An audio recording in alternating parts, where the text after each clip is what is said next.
Hey Virgo, this is Perrymore Tarot's daily reading for November 15th, 2022. This is for Virgo and all Virgo placements. That really does go without saying, truly. Also, sorry about the sound lately. It has been crazy and I don't know what's going on, but we're working on it and trying to fix it. I appreciate your patience so much. Let's see what we've got. We got discovery. We have happy success. Man, I tell you, let's see what's going on. Happy success and discovery. You may be trying to figure out, like, I don't know if you've ever seen the movie Limitless, right? I swear, that's one of my favorite movies in life. I think I've watched it, that and The Matrix, and then there's like 2 other movies I think I watched. I know all the words. I could act the whole thing out, okay? But Limitless was one of the movies I really enjoyed because of how we have so much information that we store in our minds, right? And it goes into like a mental Rolodex. I think that Stephen King wrote about this in Dreamcatcher, about how you can have file cabinets in your mind. I think he even wrote that in Doctor Strange. He wrote it in, is it Doctor Strange? It's not Doctor Strange. It's the Shining, the movie that The Shining, gosh, I can't remember the name of the movie all of a sudden. I can't believe it. I used to, man, I read Stephen King like nobody's business. But however, it's like there's a lot of information in your head.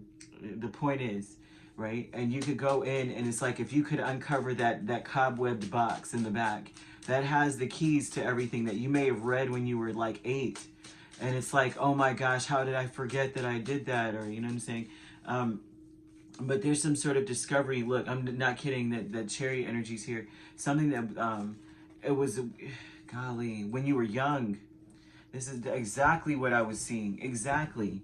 So a lot of times chariot, and I know a lot of the time chariot can represent where you're going, where you're headed, literal travel, literal moving somewhere, right? But it also represents what drives a person to success, right? The spirit of a person. And I say that because there's no reins on these horses. So it's like you're not driving the horses with your hands and with your work and your integrity and your intention. I mean, you are driving with intention. It comes from the heart, right? He has a magic wand and you wield magic without intention. And so this would be a lot of times, sometimes it represents what drives you. And a lot of times what drives a person is something that they've learned from childhood or from the people around them, your parents, your home life, when you were a child. Your ancestral energy, your ancestral lineage.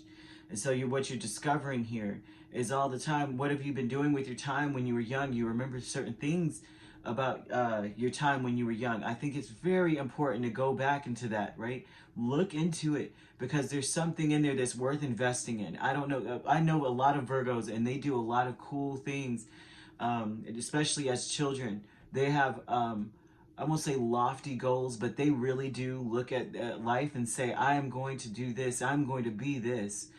And life gets in the way for most adults, right? But there may be something that is nestled in your childhood that is worth investing in. The happy success, Queen of Cups and 2 of Wands is making a choice, right? But also, it's like it's in your hands.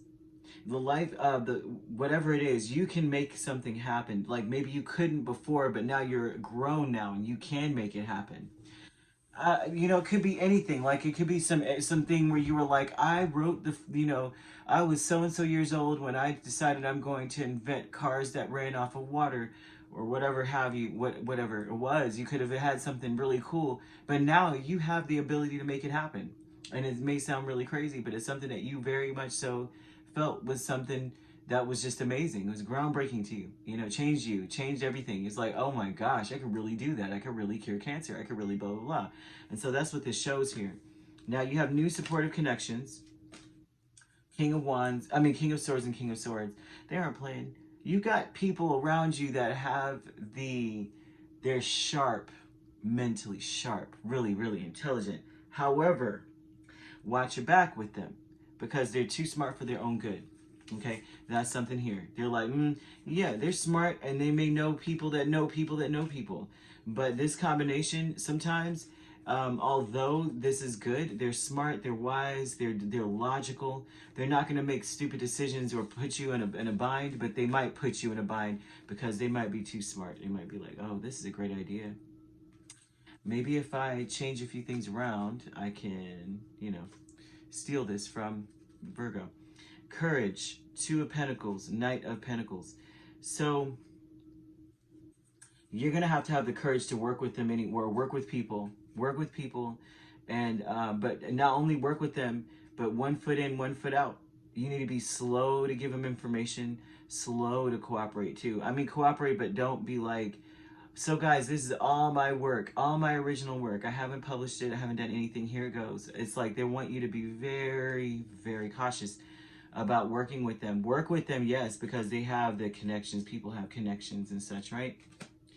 But be very cautious about it.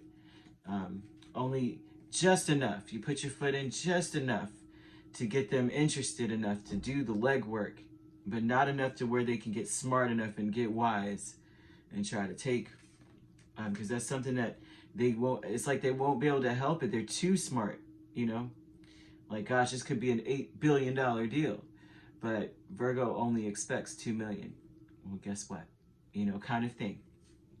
You have the Two of Wands here. So this is about you being older now, making choices, right? But it's almost like you need to be more so thinking about loving yourself, thinking more about yourself, loving yourself, going, you know what? Loving yourself means so many things. I can't stand saying it because, to be honest with you, it is a viable concept, but it's like, how does one love oneself? And it's by putting yourself first. How does one put yourself first? Does it make you happy when you're doing it? Does it make you feel, do you feel bored? Do you feel like you're lackluster and missing out on something in life? If that is the case, then it's not for you. You know what I mean? And that's loving self. If you go somewhere and you know it's overwhelming you and it's not necessary for you to be there, then going there is a detriment to you, right? And that's not loving yourself. That's putting other people first, So if it's not bothering you that bad, then it's like whatever, right? But loving yourself means not putting yourself in a place where it can harm you, your psyche, or and you know what I mean? Your spiritual condition. So you have Cancer, Scorpio here. Could also be dealing with the Pisces. We also have Capricorn, Virgo, Taurus, and Aquarius, Libra, and Gemini. It doesn't have to be these signs, but that's what we've got here. All right. If you'd like to book a personal reading with me, my links are on my page. Peace, love, and light. Take care.